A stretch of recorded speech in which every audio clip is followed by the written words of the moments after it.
la grabación y reiteramos la bienvenida a esta actividad de los círculos pedagógicos organizado por la Comisión de la Creación de las Nuevas Carreras de Pedagogía, que forma parte del Departamento de Teología de Coquimbo, UCN, y la Escuela de Educación.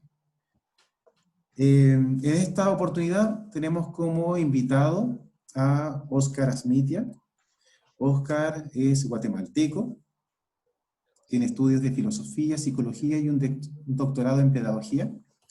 Él ha trabajado como profesor en centros educativos de nivel medio y superior, fundador de Prodesa, fue rector de la Universidad de La Salle de San José de Costa Rica durante 7 años.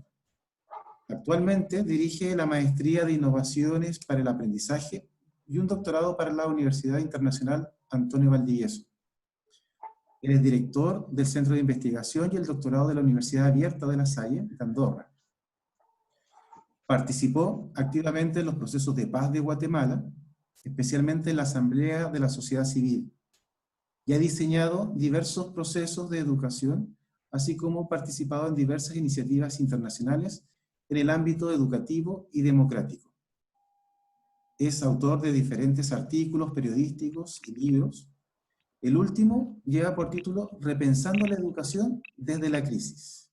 Esto a partir de la pandemia global del COVID-19.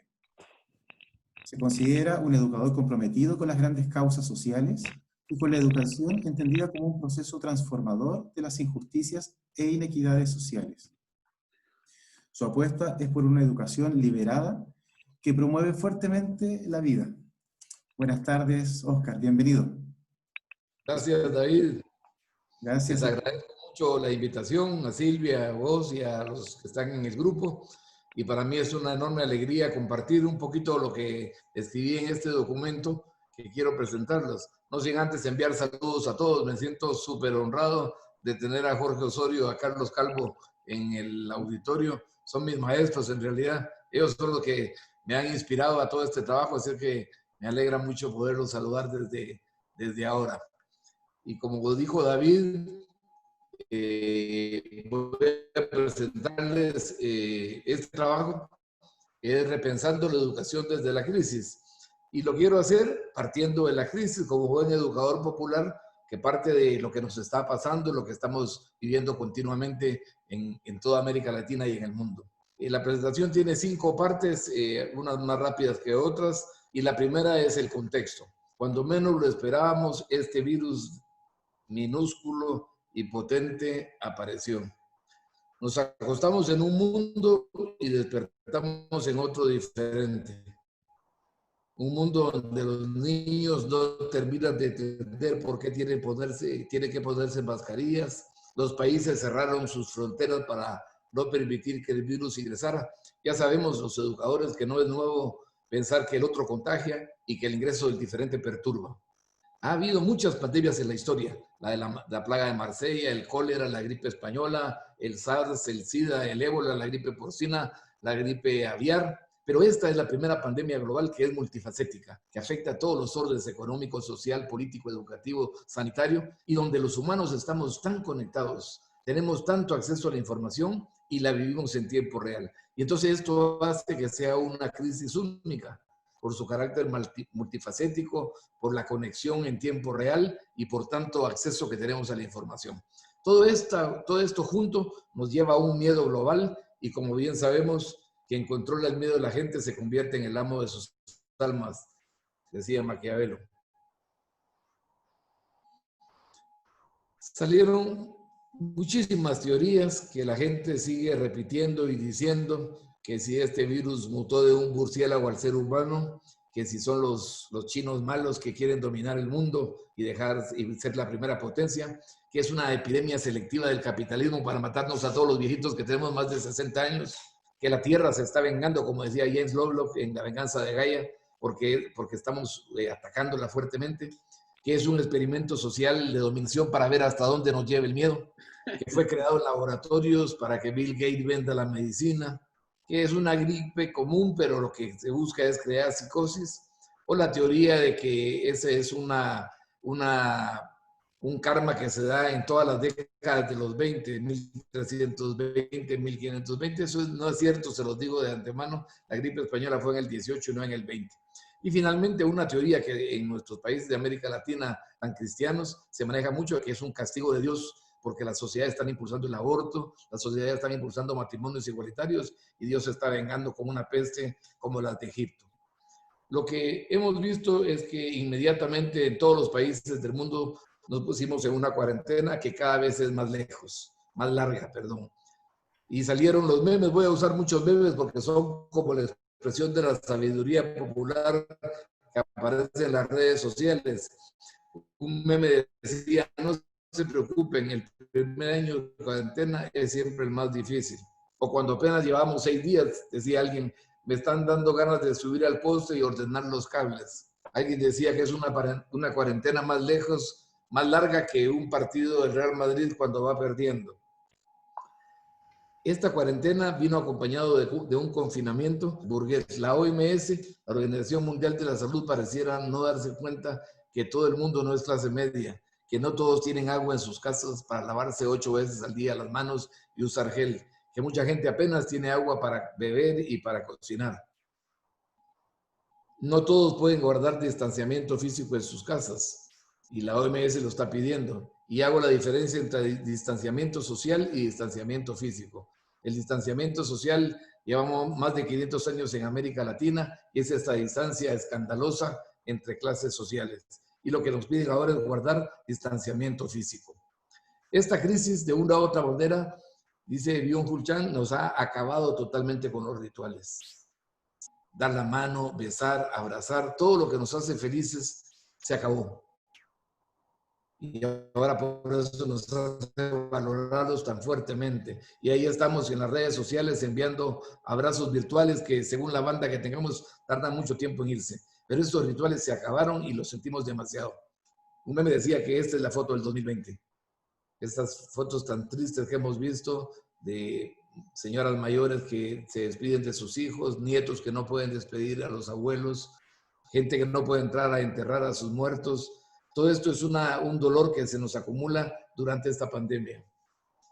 Como salió en otro meme, éramos todos humanos, pero la religión nos separó, la política nos dividió, el dinero nos clasificó, hasta que un virus nos igualó. Y de ahí salió la teoría de que todos estábamos en el mismo barco. No es cierto que todos estamos en el mismo barco, sí estamos en la misma tormenta. No es lo mismo pasar la crisis tranquilamente en una casa con todas las comodidades, donde uno de los efectos colaterales es engordar, que sacrificarse y tener que salir con riesgo a contagiarse porque necesitan trabajar para sostener a su familia. Y sobre todo en la primera parte de la crisis vimos estas escenas tan diferentes entre quienes se quedaban en su casa y buscaban cómo pasarla bien y los que salían a trabajar. Incluso la molestia de los que se quedaban en casa diciendo esto que salen a trabajar no piensan, nos van a contagiar a todos y esto es un problema. Lo que es cierto, como también dice Byung-Chul Han, es que la muerte nunca ha sido democrática y las crisis revelan las desigualdades con mucha fuerza. En Estados Unidos, y están los datos para comprobar, se mueren sobre todo afroamericanos y latinos. En Suecia se morían inmigrantes. La muerte nunca ha sido democrática. El virus ataca a todos, pero no todos lo pueden vencer porque no tienen las condiciones para hacerlo. Lo que es claro es que para este mercado la crisis es una oportunidad para la ganancia. Eric Yuan, el fundador de Zoom, ha multiplicado su fortuna, al igual que Jeff Bezos con Amazon, los lugares que venden comida rápida, las mascarillas y los respiradores al principio de la crisis. Y es claro entonces que el capitalismo se aprovecha de la crisis para recuperarse. Yo no creo que eso sea un golpe mortal a la Kill Bill, como dicen, al capitalismo. Yo creo que el capitalismo se está rearmando y de una u otra manera se está recuperando en esta crisis. Entonces se plantea falsamente esta dicotomía entre economía o vida. Frei Beto, el cura dominico brasileño, dice que con el coronavirus, el número de pobres en América Latina pasará de 162 a 216 millones. Y la Organización Internacional del Trabajo dice que se pueden cobrar este virus casi 25 millones de empleos en el mundo, con lo que significará de una recesión y un problema económico muy fuerte al final. Algunos dicen que aún mayor que la Gran Recesión y la Gran Depresión. El tema es entonces que el capitalismo nunca ha optado por la vida, siempre ha optado por las personas y la gente tiene que salir a la calle porque o se muere el coronavirus o se muere de hambre. Y vemos estas escenas tan tristes en nuestros países de niños sin ninguna protección, haciendo mandaditos express, haciendo recados express, porque tienen que sobrevivir en medio de la pandemia. En medio de todo esto, los grandes héroes que tenemos, los enfermeros, los doctores, los que reparten comida, los campesinos que siembran, toda la gente que hace posible que nos quedemos en las casas, y por eso indigna tanto que el personal médico en muchos países de América Latina no tenga los insumos mínimos para la protección. Y fotos como esta dan tristeza y hacen pensar en toda esta gente que debemos agradecer que están luchando por nosotros en esta pandemia. Esta caricatura de un cómico guatemalteco ilustra el tema. Mientras el virus avanza a gran velocidad, la ejecución para combatir el virus es muy lenta y muy atrasada. Pepe Mujica dice, ¿qué pasa? Cuando todo va mal, entonces ahí nos acordamos del Estado. Nos damos cuenta que estas políticas de los gobiernos neoliberales que achiquitaron el Estado, dejando a las manos invisibles del mercado todo, ahora vemos que los estados están incapaces de proteger la salud, la educación y el bien común. No estamos ni estamos preparados para el coronavirus y tampoco para una escuela pública, gratuita, laica y de calidad.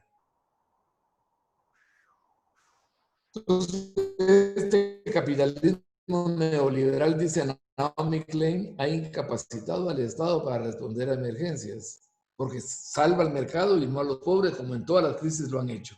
Boaventura de Sousa, en este fantástico libro, La cruel pedagogía del virus, que se consigue en Libia, dice que en Brasil tenemos dos problemas de salud pública: la pandemia y el presidente Jair Bolsonaro, que dijo que era un resfriadillo, que fueran a jugar fútbol, y pudimos ver esas escenas tan tristes en Brasil, y finalmente sabemos que el presidente y creo que su esposa también fueron finalmente contagiados por esta irresponsable política. Dice Chomsky que Bolsonaro, el loco del hemisferio sur, compite con Trump, que nos dirige a la destrucción, para ser el peor criminal del planeta. Igualmente quiso esconder la crisis, hasta hace 2 o 3 días dijo que había que usar como signo patriótico las mascarillas, y ha sido un desastre de la forma. Da vergüenza ver cómo las grandes potencias que tienen armas nucleares, que tienen capacidad de ir al espacio, no tenían respiradores y no tenían capacidad para atender esta crisis. El New York Times hace 3 o 4 semanas publicó en su edición dominical los nombres de los primeros 100,000, ahora creo que ya van 150,000 muertos en Estados Unidos, para decir que son personas que tienen hijos, tienen familia, tienen padres. Vean el dato, en este momento Estados Unidos, Brasil y Reino Unido los más contagiados. 3 gobiernos de extrema derecha que manejaron pésimamente esta crisis. Es importantísimo darnos cuenta que una pandemia no puede ocultar las otras pandemias. El coronavirus de una u otra manera pasará, pero el calentamiento global que lo produce seguirá, y mientras no lo ataquemos, mientras no lo enfrentemos, nos veremos sometidos a pandemias intermitentes en los años venideros. Se muere más gente de hambre que de coronavirus. Este dato, este meme colombiano ilustra mucho. Colombia, 682 muertes por COVID-19 en 50 días y 1.140 homicidios en un mes. ¿Qué me recomiendan? ¿Tapabocas o chaleco antibalas? La gente se muere más de violencia, de hambre, de dengue, de corrupción. La pandemia de la corrupción en semanas ha matado a muchos de nuestros derechos. Y la pandemia del racismo, que es la pandemia de más larga duración. Entonces, la respuesta a todas aquellas crisis, a todas aquellas teorías que tienen algunos elementos de verdad, pero la respuesta más fuerte, según mi punto de vista, es que este virus es un síntoma de una enfermedad, de la globalización depredadora, documentada por los científicos durante al menos 50 años y que no hemos querido entender. Entonces, este contexto del coronavirus es importante para darnos cuenta cómo esto afecta al mundo y va a afectar a la educación. En medio de esto, una buena noticia. El planeta se está limpiando, los animales están recuperando su territorio y su hábitat, y como dice Leonardo Boff, si habrá una segunda arca de Noé, esta vez será para nosotros y no para los animales. Entonces, volvemos a la normalidad. Cuando la normalidad es una inmensa crisis y es desigualdad, En el metro de Tokio salió este grafiti: no podemos volver a la normalidad porque esa normalidad es el problema. En Guatemala la normalidad es que 1 de cada 2 niños padecen de desnutrición. En Chile es el segundo país de la OCDE con la mayor brecha de ingresos entre el 10% más rico y el 10% más pobre. La normalidad es desigualdad y no podemos volver a ella. Edgar Morin nos termina diciendo, esta epidemia nos aporta un festival de incertidumbres, pero dado que estamos en la era de la posverdad, no leemos, no comprendemos, pero sí estamos comentando en las redes, confundiendo a la población sobre el carácter verdadero de este virus. Con este punto quería hablarles entonces del contexto de la crisis. Segundo aspecto, ¿cómo afecta la crisis a la educación en el mundo y en América Latina? Digamos, en primer lugar, que ha habido un cierre presencial de instituciones educativas en casi todo el mundo. Más del 80% de los alumnos quedaron sin clase. Eso equivale a 1.500 millones de niños, niñas y jóvenes en 159 países. 156 millones en América Latina. ¿Qué significa este cierre presencial de instituciones? Al menos 7 cosas. La primera, se interrumpe el aprendizaje en la escuela. El aprendizaje no se interrumpe nunca, pero en la escuela sí, y eso tiene un costo muy fuerte para los empobrecidos y excluidos como las mujeres, pueblos indígenas, personas en la informalidad, personas con discapacidad, migrantes, porque tienen un acceso más limitado a oportunidades educativas en su casa, fuera del marco escolar. Entonces a ellos les afecta muchísimo, a los empobrecidos, a los excluidos, este cierre presencial en las escuelas. En segundo lugar, se afecta la alimentación. En muchos países de América Latina, como el mío y otros más, muchos niños y niñas van a la escuela por la alimentación. Y entonces ahora se interrumpió la alimentación. En algunos países lo que había para refacción escolar o para comida se está distribuyendo entre las familias, pero ahora se diluye. En un país con tanto desnutrido como el nuestro, esto es un problema muy serio. Estas banderas blancas que ahora en muchos países se declararon la bandera nacional, está indicándonos la pobreza y el hambre que pasa mucha gente. En tercer lugar, hay una evidente falta de preparación de los papás. No saben qué hacer con este proceso, con atender a sus hijos todo el tiempo y en temas de educación. Ojalá que aprovechen este momento, sirva para que valoren la profesión del maestro. Y ha traído un efecto colateral esto, que es el incremento de la violencia intrafamiliar. En mi país abrieron una línea telefónica y en los primeros 3 meses ya había 50,000 denuncias de violencia intrafamiliar. Este meme me encantó. Si las escuelas siguen cerradas por más tiempo, los padres de familia, las madres de familia van a encontrar la vacuna antes que los científicos. Un tema duro para los padres de familia. Cuarto lugar, hay un acceso desigual a las plataformas de aprendizaje digital, lo que se llama la brecha digital. Y esto es importantísimo porque la estrategia de atención no puede basarse en la virtualidad, desde mi punto de vista, dado que hay una brecha enorme entre el niño que tiene computadora y acceso a las redes y el que no la tiene. En América Latina, el 56% de la población no tiene acceso a Internet y el otro 44% no siempre tiene una banda adecuada para poder seguir con tranquilidad las clases y un porcentaje alto no cuenta con ninguna computadora. Quinto, hay una tendencia al incremento de las tasas de abandono escolar. Ya se está documentando, no es empírico este dato, se está documentando que la gente comienza a abandonar la escuela. Y más en la educación privada, donde muchos colegios se comportan como empresas lucrativas más que como espacios educativos. Dicho claramente, son un negocio. Sé de colegios aquí en Guatemala que siguen cobrando el bus y los niños no van a la escuela. En sexto lugar, habrá una fuerte migración de la educación privada a la educación pública. Este es un dato empírico, pero en todas las crisis ha pasado. La clase media es la más afectada y al terminar la pandemia veremos qué tan fuerte es esta migración de las escuelas privadas a la educación pública. Y uno último, diría yo, es el aumento del teletrabajo. Y hay que recordar, como dice Boaventura Sousa de Santos, que el teletrabajo puede ser un trabajo sin derechos. Y hay que evitar que maten un derecho más con esta pandemia, que es el derecho a un salario justo de parte de los maestros. Digamos que esto es como yo veo que afectó la crisis a la educación.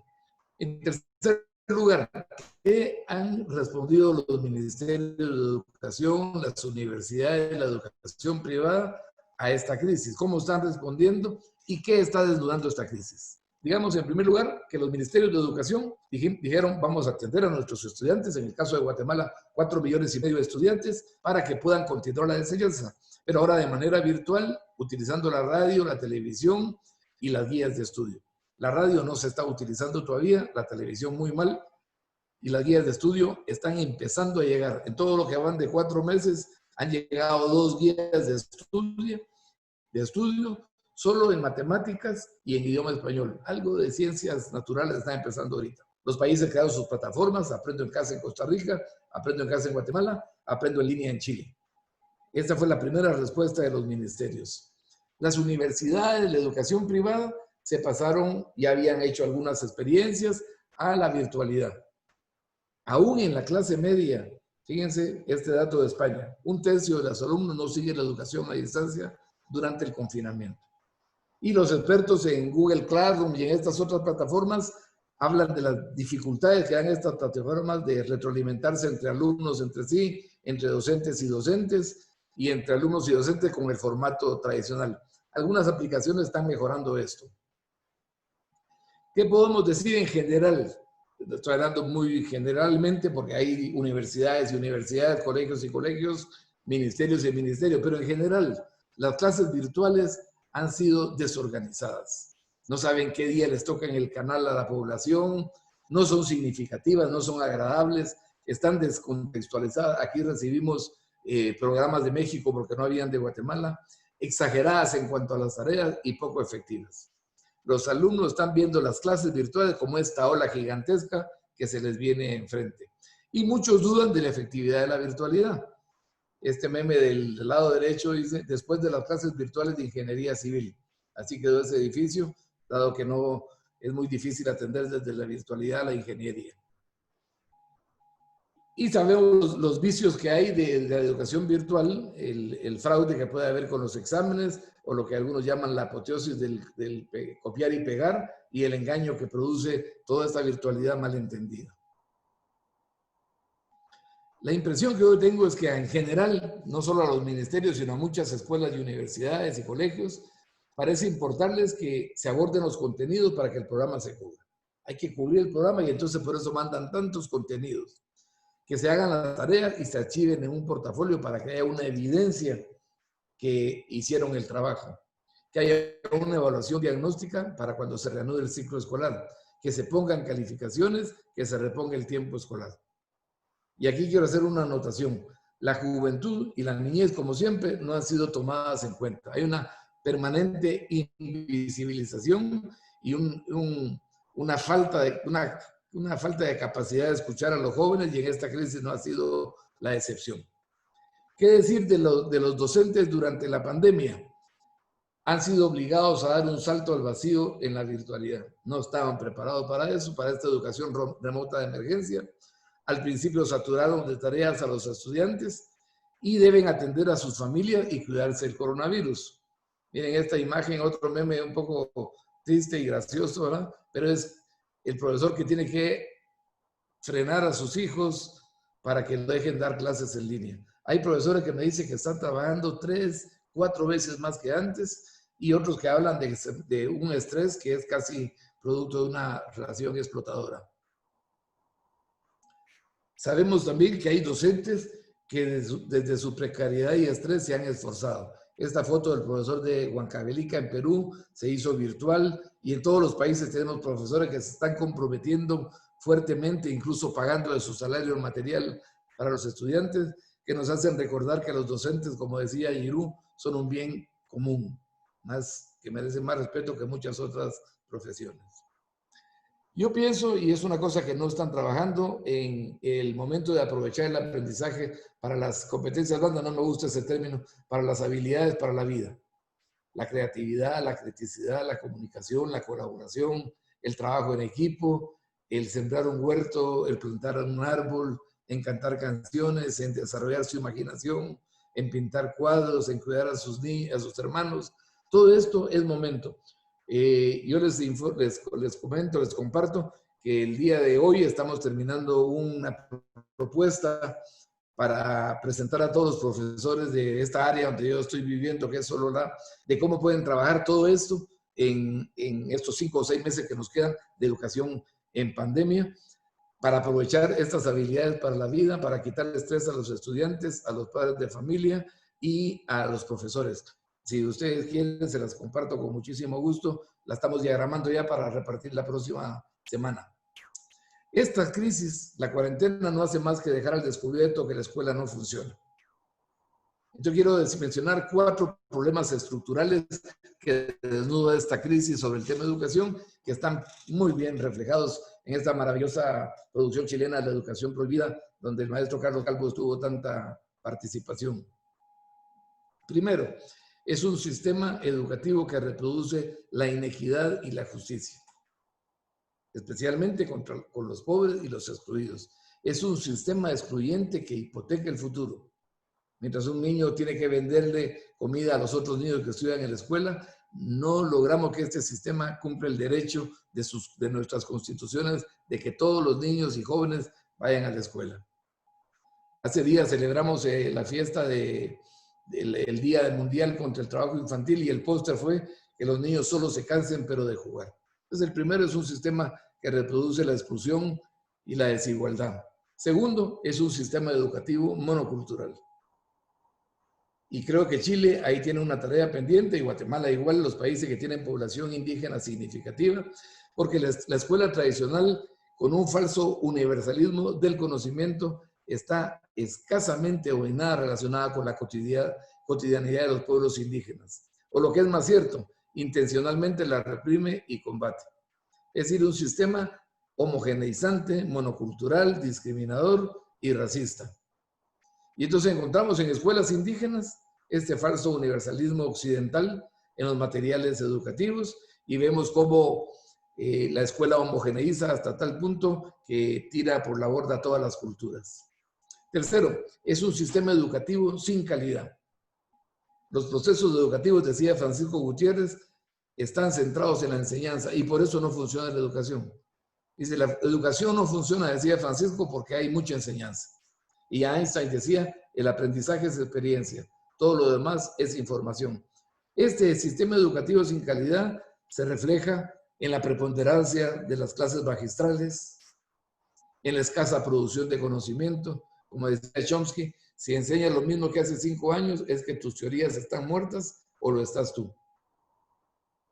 Procesos centrados en los contenidos, fragmentados, descontextualizados y repetidos.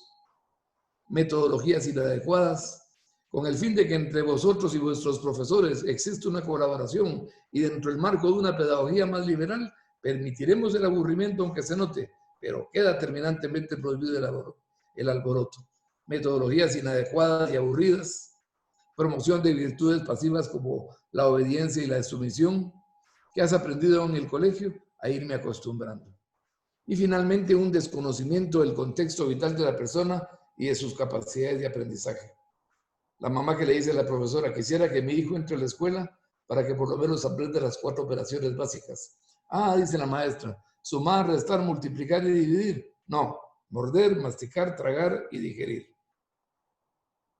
Y en cuarto lugar, un sistema educativo que se privatiza cada vez más.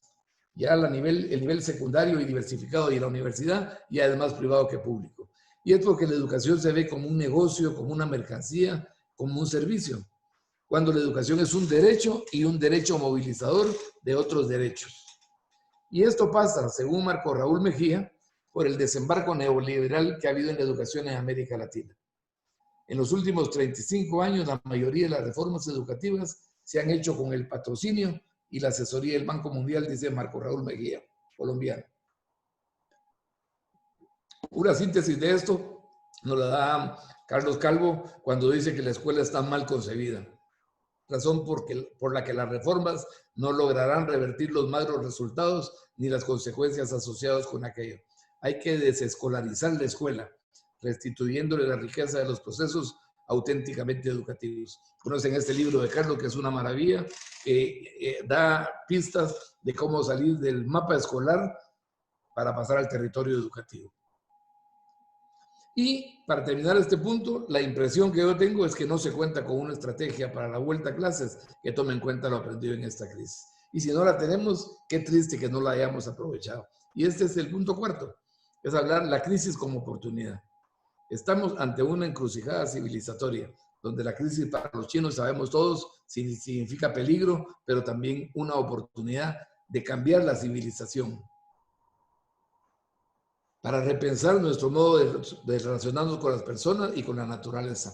Einstein decía que la crisis es necesaria para que la humanidad avance y que en estas crisis deben surgir las grandes mentes. Después de la peste bubónica nace el renacimiento del humanismo en Italia y en Europa.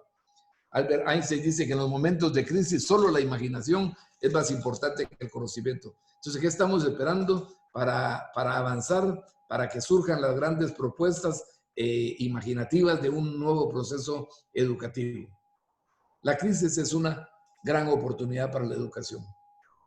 Tanto que hemos invertido en armas por amenazas de guerra y nos mata un virus minúsculo por no haber invertido en ciencia, salud y educación.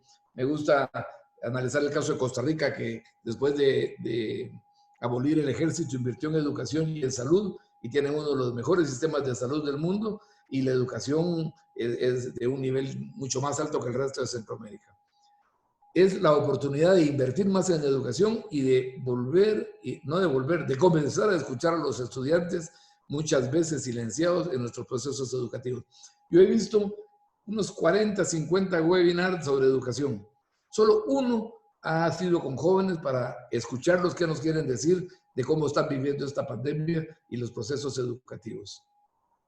Entonces, el quinto punto y último es: aprovechemos la crisis para proponer un nuevo sistema educativo radicalmente diferente. Y este tiene dos puntos y el segundo con algunos incisos. El primero es pasar del discurso educativo al discurso pedagógico. Llevamos años en América Latina donde el problema no es el discurso educativo, no es la teoría. El problema es la práctica. Tenemos libros, tenemos información, nuestros idearios, nuestros programas de educación. El CNB, el Currículo Nacional Base de Guatemala, de 15 competencias marco, 9 tienen componente cultural. Y la educación es profundamente discriminadora y racista, porque hay una enorme distancia entre el discurso y la práctica. Decimos que hay autonomía y educamos en el autoritarismo, que hay derechos de la niñez y ellos no son protagonistas, que es una experiencia de fraternidad y son escuelas totalmente competitivas, que son educación para la democracia y vivimos el autoritarismo. Francisco Gutiérrez tenía una frase que me encanta en su libro Educación como Praxis Política. Si enseñamos democracia en la escuela y vivimos autoritariamente, enseñamos desde los bancos de la escuela a falsear el concepto de la democracia. Educación inclusiva, está toda nuestra teoría y después no hay accesibilidad en nuestras instalaciones. Entonces, esta es la primera gran estrategia. Ya pasar finalmente y ser coherentes entre nuestro discurso y nuestra práctica. Y una segunda es avanzar hacia un nuevo paradigma educativo, que en el campo educativo se resume en esta frase: pasar del paradigma de la enseñanza al paradigma del aprendizaje. Paradigma de la enseñanza donde el profesor mete conocimientos en un embudo, o el paradigma del aprendizaje donde se crean experiencias para que ellos descubren y avanzan. Este paradigma educativo necesita una reforma paradigmática basada en el paradigma emergente científico. De lo contrario, seguiremos con reformas programáticas desvirtuadas y permanentes. La reforma paradigmática es ir en contra de todo lo que hemos hecho, como este pez amarillo en contra de los peces blancos. Significa borrar la figura del profesor para dar paso a la figura del aprendiente. Y significa pasar de un pensamiento lineal, fragmentado, a un pensamiento holístico y complejo. Esta reforma paradigmática tiene 6 o 7 cosas que quiero platicarles a ustedes. La primera, y me parece importante, en algunos países pareciera que los indígenas son pocos y se los tiene invisibilizado. Yo pienso que es un punto importante para todo el continente, porque no tiene que ver solo con el mundo indígena, pero bastante, que es partir de la descolonización del pensamiento. Creo que es Boaventura que dice que la colonización comienza en la cabeza.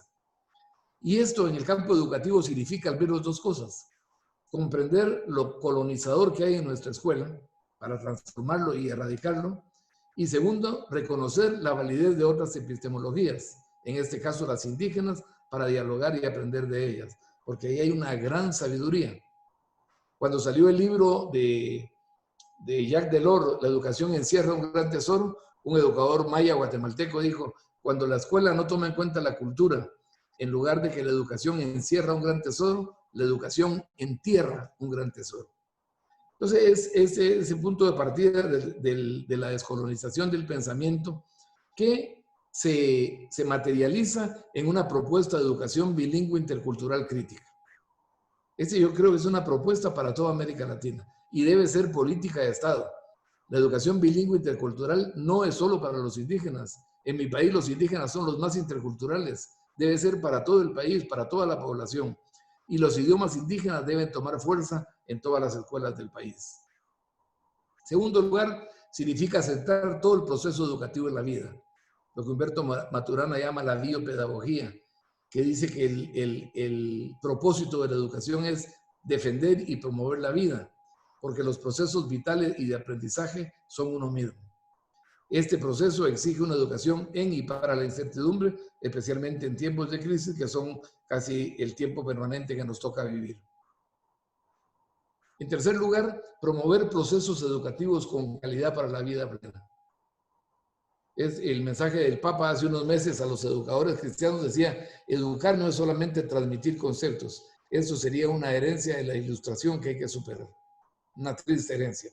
Y entonces ahí hay que modificar los contenidos, las metodologías, para que sean útiles, culturalmente apropiados, sin estereotipos, transformadores. Hay que hacer un reseteo del sistema en el tema de los contenidos y las metodologías. El sistema educativo en este campo debe saber que aprender música es igual o más importante que aprender álgebra. ¿Vieron, dice este meme, que las 3 asignaturas menos valoradas como música, educación física y arte son ahora la mejor manera de mantener el equilibrio? Sin esto nos estaríamos volviendo locos en la cuarentena y el confinamiento. En cuarto lugar, promover procesos educativos con calidez para la vida plena. El Dalai Lama acaba de presentar al gobierno de la India una propuesta de cómo la educación debe lograr la autoestima de los niños, de los jóvenes. Debe basarse en la fraternidad, en la compasión. Debe incluir educación socioemocional, en valores, en educación espiritual que no es religión. Debe crearse la apertura, la alteridad para la felicidad. Y ahí conecta con lo que Maturana decía, que la educación es un espacio ideal para la convivencia, un espacio de relaciones posibles. Gallegos dice, el aprendizaje académico está sobrevalorado en la infancia. Para un niño, más que aprender historia, geografía o química, es importante aprender a ser feliz, a ser optimista, a ser innovador, aprender meditación y el poder de la gratitud. En definitiva, en este punto de la calidez, el verdadero fracaso escolar es que los niños y los jóvenes no aprendan a vivir. Quinto lugar es promover el aprendizaje autónomo, basado en el aprender a aprender y no en el aprender a seguir instrucciones. Hay que recuperar la creatividad, pues ella es la imaginación aplicada y la capacidad de encontrar soluciones nuevas a problemas de siempre. Esta magnífica definición de Einstein, la creatividad es la inteligencia divirtiéndose. Promover la investigación participativa desde la complejidad, que según asegura Carlos Maldonado en su texto Pensar lógicas no clásicas, la investigación es el método, casi el mejor método para asegurar el aprendizaje. Lo que uno investiga, lo aprende. Fomentar la solidaridad, que exige la promoción de la cooperación. Hace años oí esta frase de Javier Gorostiaga, un cura jesuita que trabajó muchos años en Centroamérica, especialmente en Guatemala y Nicaragua, y dice, muchos centros educativos y universidades forman profesionales exitosos en sociedades fracasadas, con una ausencia total de solidaridad. Fomentar el sentido crítico para saber mirar, leer, interpretar y transformar la realidad. La despedagogización hace de la educación un acto apolítico. Cuando Freire nos aseguró y creemos que todo acto educativo es un acto político. Ahí, si yo aprieto, sale lo que estamos participando. Y entonces la idea es que como profesores, como profesoras, no cuadremos la cabeza de todos los niños, sino que abramos la escuela a la realidad para leerla y transformarla. Y finalmente, el último punto, porque me parece que es el que la pandemia ha puesto como de moda y como la solución y como la panacea de todo, yo pienso que sí hay que trabajar con la educación virtual, pero sin desconocer la brecha digital. Miren un dato de hace unos días, el 29 de abril de este año, del PNUD. En el mundo hay 6.500 millones de personas, el 85% de la población, que todavía carecen de una conexión fiable a Internet de banda ancha.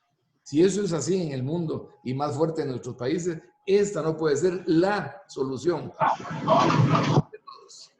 Por otro lado, y esto para mí es importante, que una clase sea online no significa que sea mejor, ni que sea innovadora, ni alternativa, ni significativa, ni nada. Si se usan los programas de siempre, como afirma la mirada tecnocrática, para dictar el mismo curso de siempre, lo que hacemos es digitalizar el fracaso. Lo aburrido que era la escuela, lo pasamos ahora a un PowerPoint, lo pasamos ahora a la escuela. Y esto no puede ser así. Si vamos a entrar al mundo de lo virtual, la virtualidad para promover el aprendizaje y extender la experiencia humana tienen que ser mediadas pedagógicamente. Porque tienen otra lógica, otro diseño, otra interacción, otras modalidades diferentes de participación y de evaluación. La educación virtual no es una extensión de la presencial.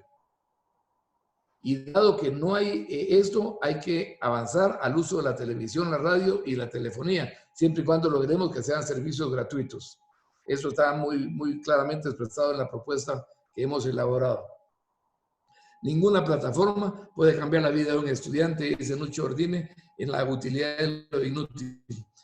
Y puse estos ositos aquí porque leí en algún lado que un profesor de Harvard no podía acostumbrarse a hablar sin ver a los estudiantes, entonces optó a poner un osito para hablarle a alguien mientras disertaba su clase. Y en la tecnología creo que es importante hacer un análisis crítico de la tecnología en su conjunto. ¿A quién responde Google? ¿Quiénes son los dueños? ¿Qué pretenden? Porque son medios para los bulos, para las falsas noticias, que se difunden 10 veces más rápido que las verdaderas. Y oigan esto, y que incluso desmentidas sobreviven en las redes porque se siguen compartiendo sin ningún control. UNESCO acaba de publicar 4 manuales de desinfodemia, cómo de quitar estos falsos mensajes durante la pandemia en la escuela, para conocer los deepfakes, cómo se editan videos falsos, y la tecnología se puede usar hasta para golpear los derechos de la gente, despidiéndolas laboralmente por Zoom.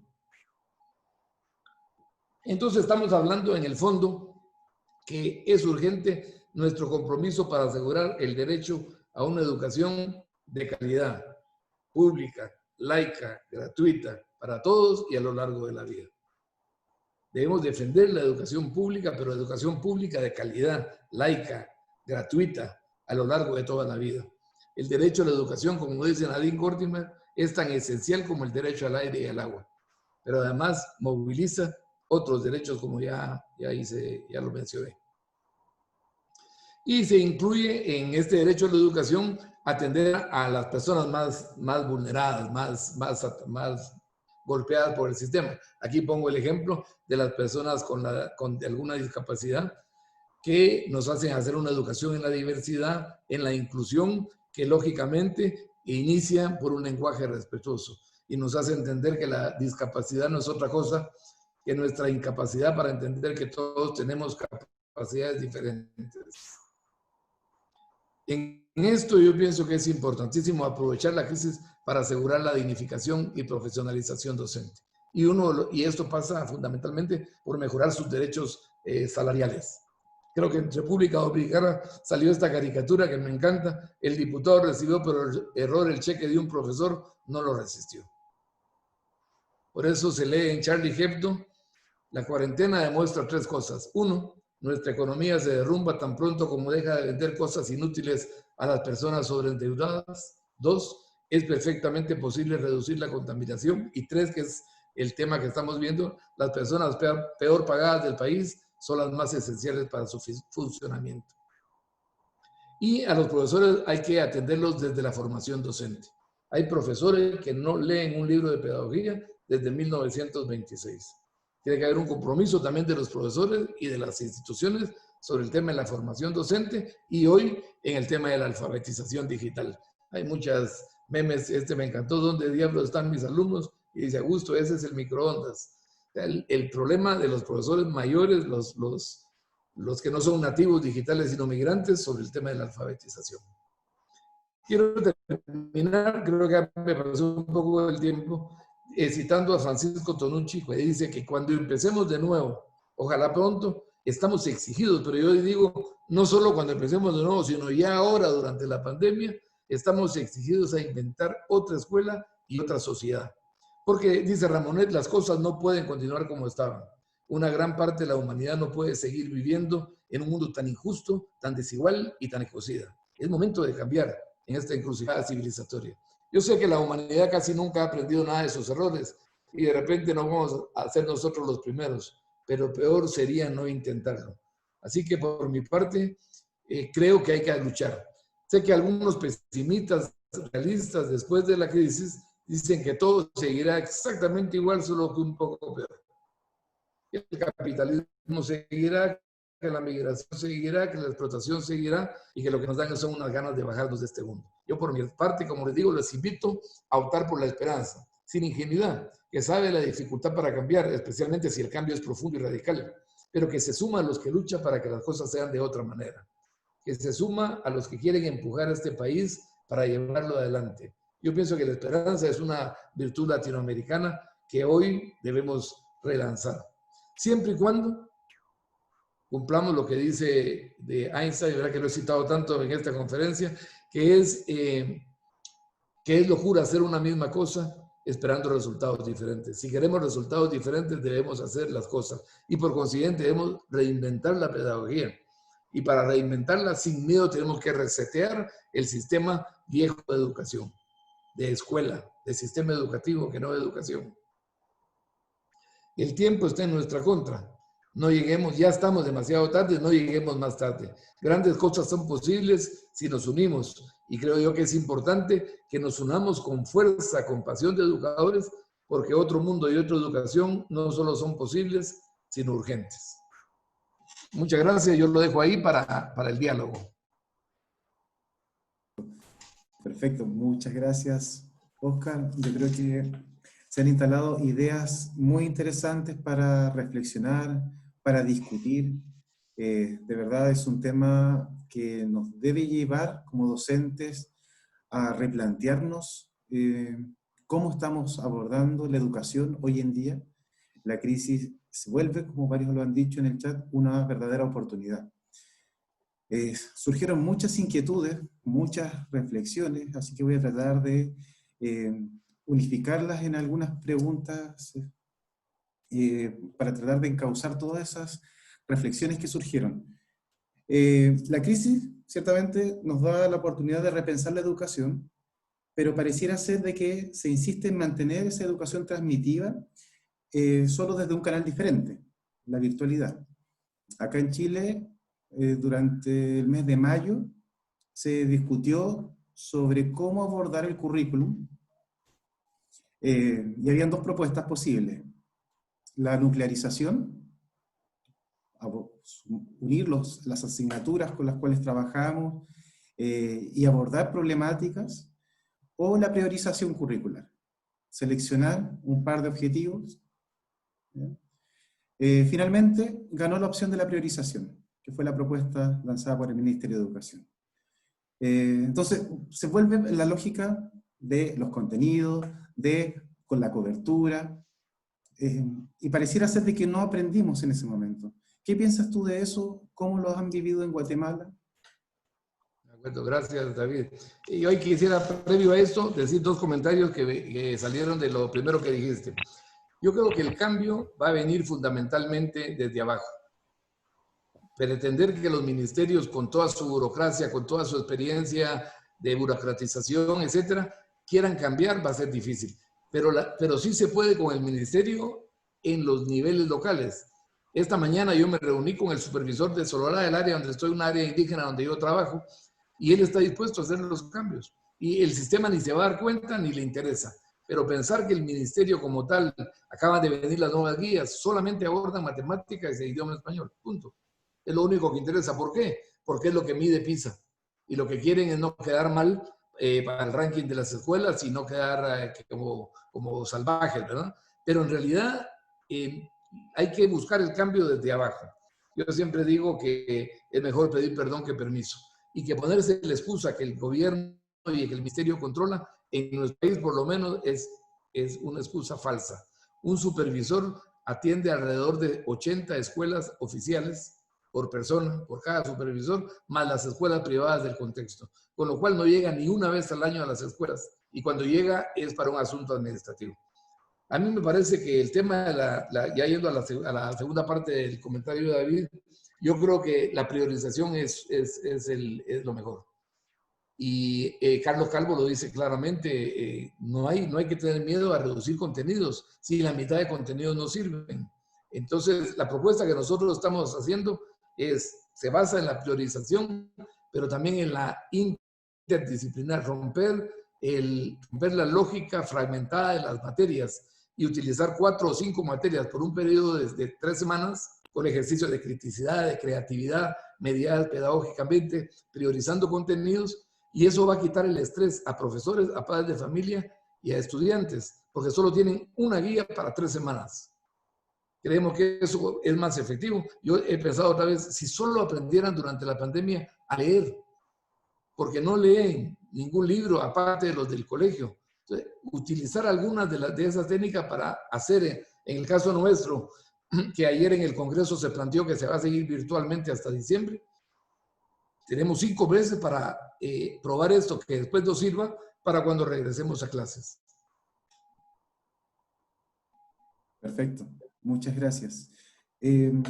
Otra pregunta que apareció mucho en el chat, que tiene que ver con el contacto humano, la contención socioemocional.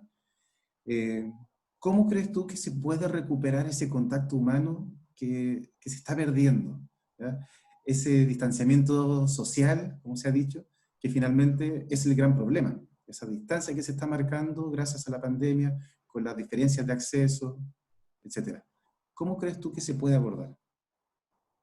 Ese es un tema estructural, como dije, los rituales se los acabaron, el contacto físico tan importante en nuestras culturas latinoamericanas se fue al carajo, no tenemos videos de una viejita poniéndose un traje de plástico para poder abrazar a su hijo y despedirlo. Esta es una tragedia, de verdad. Y yo, la experiencia nuestra en el doctorado de Costa Rica, donde Carlos Calvo es maestro y Jorge Osorio también, lo seguimos mucho porque tienen una línea de pensamiento bien importante para lo que nosotros creemos. Hemos descubierto que la mejor forma de crear un proceso educativo, por ejemplo, a niveles de posgrado, de maestrías y doctorado, es la combinación entre presencialidad y virtualidad o presencialidad y a distancia, y creando comunidades de aprendizaje donde se crea conocimiento, cosa que la escuela tradicional no hace, se repite y se memoriza. Entonces, en esta pandemia, yo estoy convencido que un rol fundamental de los directores, que también se habla poco de los directores de escuelas, de colegios, etcétera, es cuidar a la comunidad educativa. Estar cerca porque están sufriendo algunos pérdida de familiares, pérdida de estudiantes. Y ahí las plataformas en la plataforma Zoom, podemos en un momento determinado ver todos los que estamos en una sola pantalla y vernos y platicar. Y entonces habrá que hacer, como dice, una plataforma nunca sustituye, nunca va a cambiar a las personas suficientemente, nunca va a llenar el afecto, etcétera. Pero es lo que tenemos y lo que nos toca vivir. Darwin decía que la especie que sobrevive no son ni las más fuertes ni las más rápidas, sino las que se adaptan al cambio. Entonces nos está pidiendo una adaptación al cambio en este tema de los más difíciles, porque la presencialidad no hay. Esta reunión que tuve esta mañana, hablé con el supervisor que nos reunamos a los 30 directores que hay en esta zona y me decía, tenemos orden directa del gobierno de no hacer reuniones presenciales. Y le digo, pero el problema es con las de distancia, que aquí la gente es tan pobre y no tiene acceso al internet que no va a entender o se le va la señal y no va a captar la mitad de lo que está haciendo. Entonces quedó de consultar para ver si guardando la distancia física, si usando todas las normas de protección, podemos en un ambiente grande reunir a los directores para presentarles esa propuesta y yo se la voy a enviar a Silvia o a alguno de ustedes por si les sirve, pero es una propuesta que hemos trabajado con un grupo de voluntarios de cómo trabajar lo más humanamente posible estos 5 meses que nos quedan de educación en pandemia. Perfecto. Muchas gracias, excelente. Sería interesante revisar ese documento. Abro ahora el micrófono por si alguien quiere plantear sus reflexiones. Yo David, Sí, Nélida, Nélida, ¿la escuchamos? y comentarle al profesor, mucho gusto, profesor. Gusto, Nelida. Eh, Mi experiencia a través de todo lo que estamos viendo acá ha sido enriquecedora con mi escuela.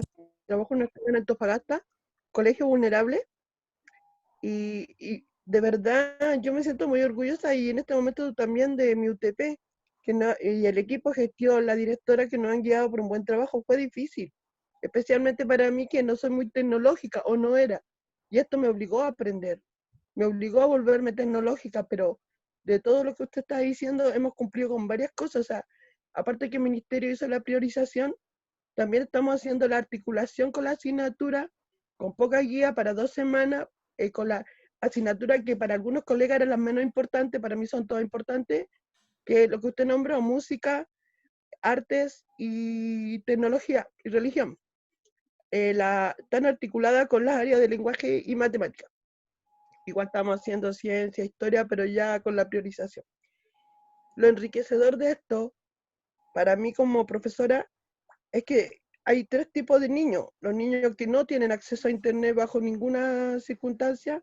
Gracias a Dios acá en Chile, las empresas, las compañías telefónicas están dando las redes sociales con gratuidad. Entonces podemos llegar a través del WhatsApp, de las videollamadas y también de Classroom, como la manera formal. Claro, ha sido una buena herramienta, pero con la vía formal, donde yo especialmente mi curso no tiene mucha conectividad, entonces es como mi vía formal, la evidencia. Pero estamos haciendo, bueno, esta semana estamos como en un receso a nivel nacional, pero tengo que hacer videollamadas grupales, hacer clases virtuales, clases con videollamadas grupales para poder llegar a mis niños, y a 1 o 2 que no se puede llegar, le estamos entregando guía en físico en la escuela, porque acá en Chile estamos, en la Junaed, que entrega la alimentación, están entregando canastas por lo menos cada 20 días. Y en ese momento van los apoderados a buscar canastas, y como estos mismos niños son los más vulnerables, preparamos guías. En mi caso, yo la voy a entregar a la escuela y la directora se la entrega a los apoderados, a estos niños y a todo el curso. Entonces estamos tratando de llegar de todas las formas. A la vez, nuestra UTP nos creó con el encargado de computación una planilla. De esa planilla, a través de las videollamadas, hicimos evaluaciones formativas donde yo personalmente interrogué a cada niño según las materias que estábamos impartiendo, con el apoyo de la apoderada, obviamente, que es una parte fundamental en el hogar. Antes de hacer la evaluación, hicimos, al entregar la guía, no es llegar y poner en claro una clase o trabajar la página tanto, del texto tanto, porque obviamente el ministerio hizo una gran inversión en comprar textos escolares que se imparten acá, que entregan acá en Chile, y obviamente trabajamos con esos textos porque es una inversión millonaria. Tampoco es llegar y decirle trabaje la página 20, hacemos unas guías orientadoras donde yo le voy explicando al apoderado, escrita, más o menos la forma de trabajar con los niños para que sea un poco más lúdica, más interactiva, para así lograr el aprendizaje, como guiándolo y lo que se espera lograr. Después hicimos la evaluación formativa, que es con un porcentaje de logro, gracias a esta planilla que creó mi UTP con el encargado de computación. Para mí fue muy satisfactorio ver los resultados. Y claro, tuve que superar el curso en 3 grupos, uno que avanzaron bien, otros que lo lograron en un intermedio, y los que están logrando de comienzo, que tienen ciertos problemas de aprendizaje, y retroalimentar al apoderado. O sea, ya acá paramos, y los que avanzaron siguen avanzando, y acá seguimos con esto, y darle estrategia ya con material concreto, para que ellos elaboraran en casa. Entonces, al escucharlo, profesor, es como muy enriquecedor su charla. Veo que estamos cumpliendo como escuela, porque somos un colegio muy vulnerable, y eso me llena de orgullo, y lo voy a comentar con mi UTP el lunes cuando volvamos. Gracias, ¿Ya? Nelly. Ya. Gracias. Yo quiero hacer 3 comentarios rapiditos. El primero, creo que también no lo dije porque yo con ustedes usé la versión corta del PowerPoint porque me dijeron que era 40 minutos. Me lo están pidiendo varios, yo se los voy a hacer llegar para que lo puedan compartir con la gente. El conocimiento es patrimonio universal que hay que compartir. Entonces, con todo gusto se los mando. Perfecto. Creo que una de las cosas que yo pongo en la versión larga es que hay que presionar a nuestros estados para que el Internet sea también un derecho humano. Y eso se puede amparar en las constituciones que hablan de la libertad de expresión. Aquí en el caso de Guatemala, la primera de las 3 ayudas que el Congreso le dio al gobierno, salió el dato que el 1% de ese dinero lograría tener Internet público para todo el país. Entonces, es importantísimo presionar. ¿Perdón? Perdón que lo interrumpa, por Antofagasta hablo, por Antofagasta. ¿Sí? ¿Qué es lo que decía Nélida? Perdón. Bueno, la idea es... Ahora sí, lo que pasa es que la idea es que nacionalmente sea como gratis para los niños, pero es como difícil que lo logremos en un país, pero sí nuestros directores de Antofagasta, de colegios vulnerables, hicieron una gestión y las mismas plata que llegan al colegio le pidieron al sostenedor que la CMS acá en Antofagasta la compra de chip con internet mientras dure la pandemia con los mismos dineros de la escuela, así que ya está como eso autorizado y se le van a entregar chips a la mayoría de los niños prioritarios de nuestra ciudad. De acuerdo, Nélida, pero debe ser una obligación del Estado hacerlo y debe firmar convenios con las firmas telefónicas, que por ejemplo en mi país la que más se usa es Claro, que es de Carlos Slim, uno de los 3 grandes millonarios del mundo. Hay que lograr que esta en el campo educativo sean gratuitas. Decía que esta es una... Claro, y por ejemplo, otra cosa que no dije, que me lo da el mensaje de Jorge Osorio, dice que se tuvo que retirar porque su nieto tiene Classroom y ahora tiene que compartir el computador. Claro, hay que compartir con todos los hijos, con los papás, etcétera. Es una realidad sobre el tema del Internet. Y el otro punto que creo que tampoco dije, 2 puntos más que tampoco mencioné mucho, es el tema de la evaluación. En el protocolo este que estamos haciendo nosotros, estamos diciendo que es otra oportunidad para cambiar el concepto de evaluación. En este momento de pandemia, lo que menos importa es añadir un estrés más, que es el de las notas. Tiene que ser, lo importante ahorita es retroalimentar cómo aprende, acompañar, más que pensar en notas. Ahora, si los gobiernos, si los ministerios obligan a poner notas, pues ponemos. Pero digo, aprovechar para un nuevo tipo de evaluación. No conozco Antofagasta, pero no sé si ahí hay población indígena. ¿Hay población indígena en Antofagasta? Hay comunidades. La minoría, profesor, no. Okay. Hay ciertas comunidades. De acuerdo, porque yo estuve en un encuentro de UNESCO el año pasado sobre pensamientos indígenas y políticas públicas educativas. Y la representante de Chile, que era del sur de Chile, dijo que en Chile había muy pocos esfuerzos de atender el tema de lo indígena. Entonces, si eso es así... Eso se ve en el sur de Chile. Del sur de Chile, sí. Pero son significativamente importantes y con una cultura muy importante. Les doy un ejemplo otra vez, Costa Rica. Costa Rica no llega ni al 4% los indígenas del país, pero tienen diseñado un sistema hasta en infraestructuras adecuadas a la cosmovisión de los vivris o de la gente que tienen en el país. Creo que es otro desafío que debemos presionar a nuestros gobiernos. Muchas gracias. ¿Alguna otra intervención? Ojalá breve para respetar los tiempos. Solo quería decirle al profesor que la evaluación por eso fue a través de porcentaje, porque con el porcentaje no pusimos notas, solamente saber el conocimiento que estaban adquiriendo los niños, y si es que el ministerio no llega a pedir nota, ese mismo porcentaje se transforma a nota. Perfecto, gracias. ¿Alguien? Bueno, aparecieron... David, perdón, ¿podría el profesor dar algún correo de contacto? Sí, lo puedo poner en el chat ahorita. Perfecto. Igualmente, esta presentación ha sido grabada, así que prontamente les vamos a compartir el enlace para que la puedan revisar, así como la presentación que utilizó el profesor, que también muchos en el chat la han solicitado. Ya prontamente se las vamos a compartir. Yo darle las gracias, profesor, porque estuvo muy enriquecedora esta jornada ya. Y que mejore las cosas en su país, porque por lo visto estamos un poquito mejor acá. De acuerdo, gracias. Ya puse en el chat el correo. David, ¿a quién le envío la presentación? ¿A Silvia? ¿A quién se la envío para que la puedan compartir con todos los que están en el conversatorio? Envíeme David para yo después compartirla junto con el enlace del video. ¿Ya? Mucho gusto, claro que sí. David, si me permite, me gustaría hacer una consulta al profesor. Muchas gracias. En una parte del relato escuché con mucho gusto el reinventar las pedagogías, reinventar una pedagogía.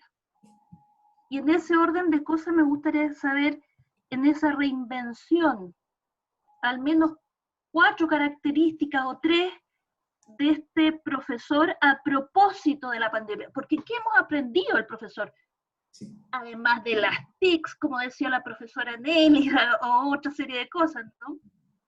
Pero más de lo humano, más de lo que somos, pues como estamos en el mundo, ¿no? ¿Cuáles serían esas aristas que son ineludibles en el proceso formativo de los futuros profesores a propósito de esta pandemia? Gracias. ¿Tu nombre es? Luz María. Luz María. Gracias, Luz María. Me encanta tu pregunta porque nada de esto funciona si los profesores no funcionan. Cuando yo hablaba del discurso, de pasar del discurso educativo al discurso pedagógico, me estaba refiriendo a que puede haber un buen discurso del ministerio, pero llega a lo que llamamos el microcurrículum, al lugar donde sucede el acto educativo. Y el profesor ahí puede, con un buen currículum, con un buen texto, hacer mal trabajo. Y otros, con un mal texto, puede hacer un buen trabajo. Creo que el maestro, la maestra son claves en el proceso. Son más definitorios sobre el aprendizaje que el texto, que el currículum, que la disciplina, que los idearios. ¿Qué características le pondría yo? Primera, no hay posibilidad de un cambio si el profesor no está convencido de que no lo hace bien o que puede hacerlo mejor. Es decir, si el profesor cree que lo que está haciendo, que lo que repite, que lo que da, que mientras él explica porque sabe mucho está bien, no hay posibilidad de cambio. Él tiene que por lo menos entrar a dudar de lo que hace para decir, podré hacer algo mejor. Primero, yo cuando voy a los cursos con los profesores que son amigos aquí en el campo, en el área rural, les digo, profesores, no tengan miedo a cambiar. Peor de lo que están haciendo ya no pueden. Entonces, es estar convencidos y no tener miedo de probar y a estar haciendo otras formas, probar formas de evaluación que aseguren el aprendizaje. Primero. Segundo, tener vocación y pasión. Es decir, no es un trabajo por un salario, es una vocación que se alimenta por la pasión de quien quiere dar a los estudiantes una educación de calidad porque tienen el derecho a tenerla. Entonces, para mí es importante, que se arriesga, que cree en la educación socioemocional y que las personas, como decía Humberto Maturana, solo lo que emociona produce aprendizaje. Entonces, si empezás a cambiar tu forma de pensar y hacer, entras de lleno en una dinámica diferente que asegura aprendizajes significativos, relevantes, pertinentes. Yo diría que el profesor debe ser esa persona que ama a sus estudiantes.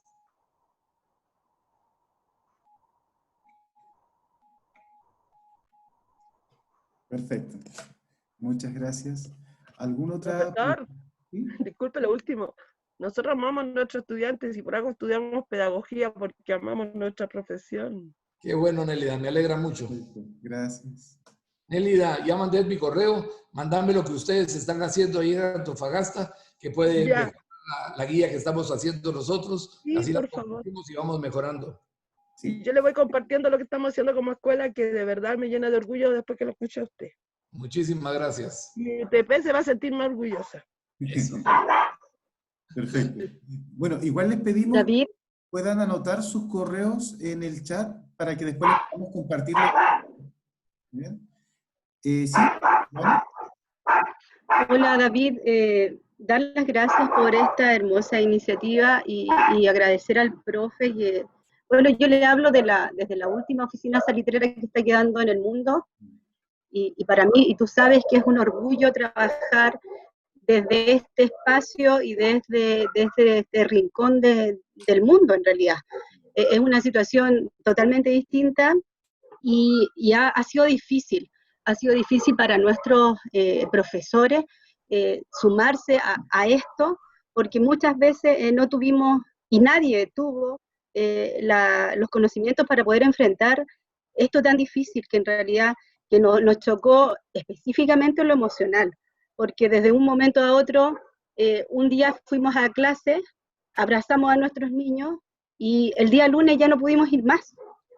Ya nunca más pudimos abrazar a nuestros seres queridos, ya nunca más pudimos estar con ellos, y eso para los profesores también ha sido un choque sumamente fuerte con respecto a lo que es la emoción, la emocionalidad del proceso educativo, y ahora solamente comunicarse a través de algo como lo estamos haciendo nosotros.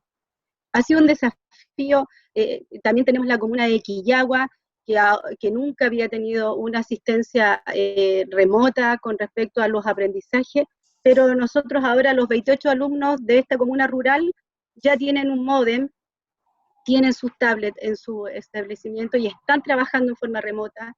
Trabajamos con plataformas, los profes se están sumando a capacitaciones, las mismas capacitaciones que tú nos has entregado como universidad, que han sido sumamente valiosas para el proceso educativo de nuestros profes, pero nos faltaba abrazarlos remotamente y nos faltaba verlos.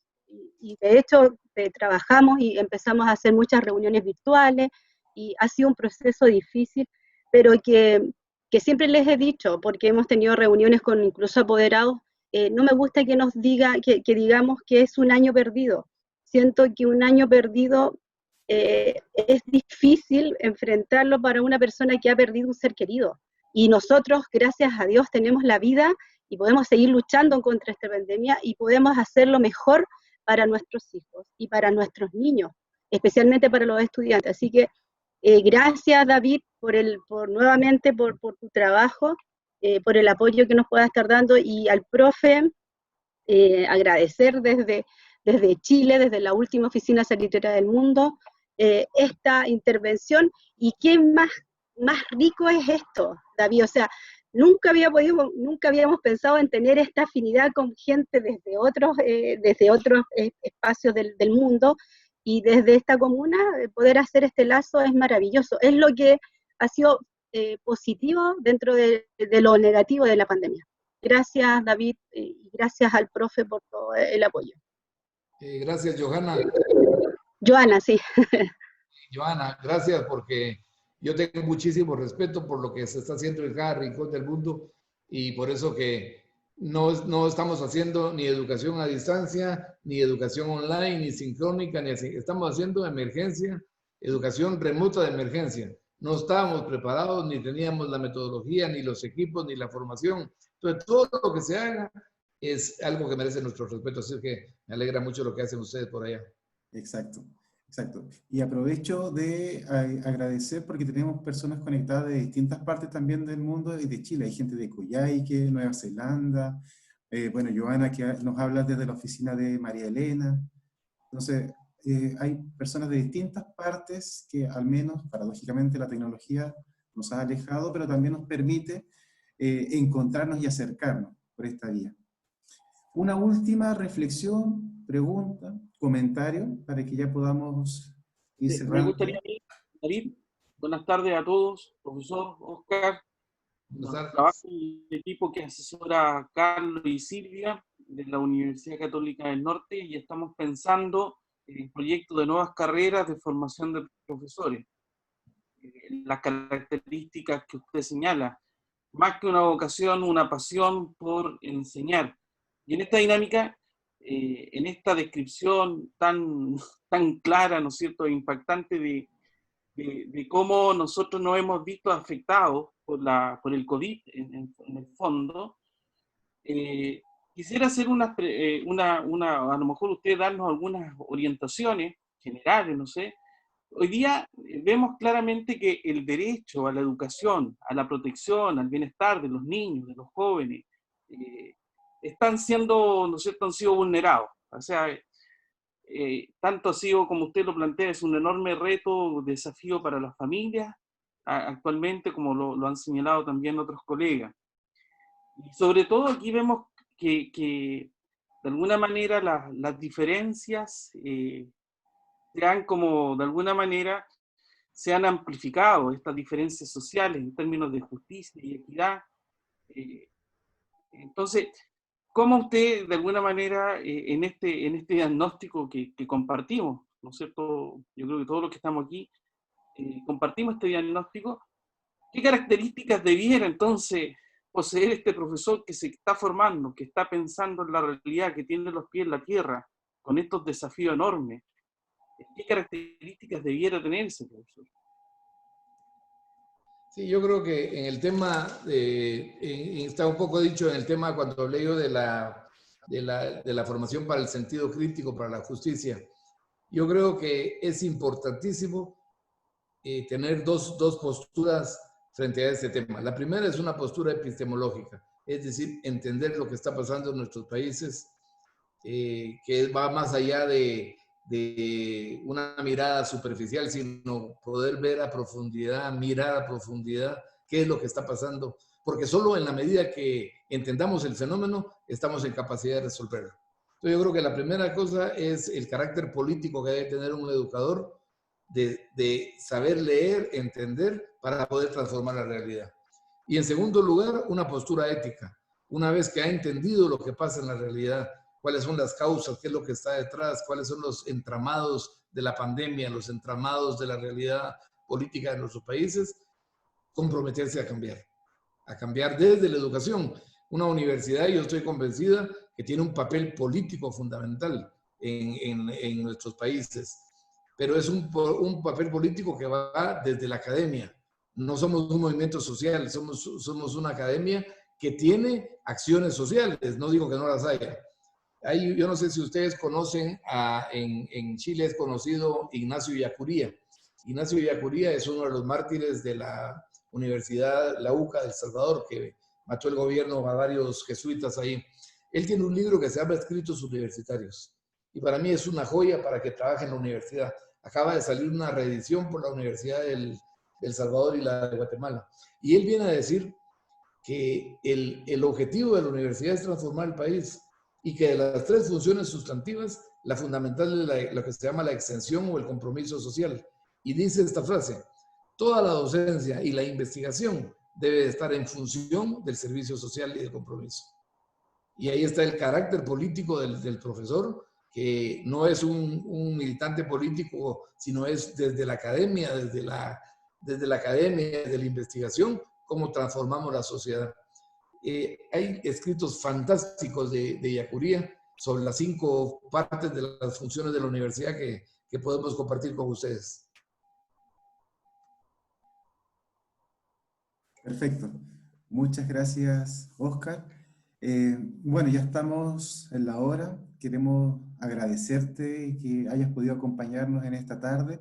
Ha sido una presentación muy ilustrativa. Yo creo que la totalidad de las personas que están conectadas les hizo sentido muchas de tus reflexiones, porque efectivamente estamos viviendo un proceso similar con el tema de la pandemia, pero a su vez también nos permite darnos cuenta de problemáticas y crisis que finalmente la pandemia del coronavirus vino a traerlas a la superficie. Problemáticas que estábamos viviendo, que estábamos enfrentando, la desigualdad, este capitalismo exacerbado, y finalmente la crisis del coronavirus vino a sacarlas a la luz. Así que muy agradecido de tu presentación. Muchas gracias a todos quienes se pudieron conectar en esta tarde, y pronto les invitaremos a las próximas charlas de los círculos pedagógicos. Buenas tardes. Gracias a todos. Gracias. Gracias, profesor. Gracias a todos. Muchas gracias. A ustedes también.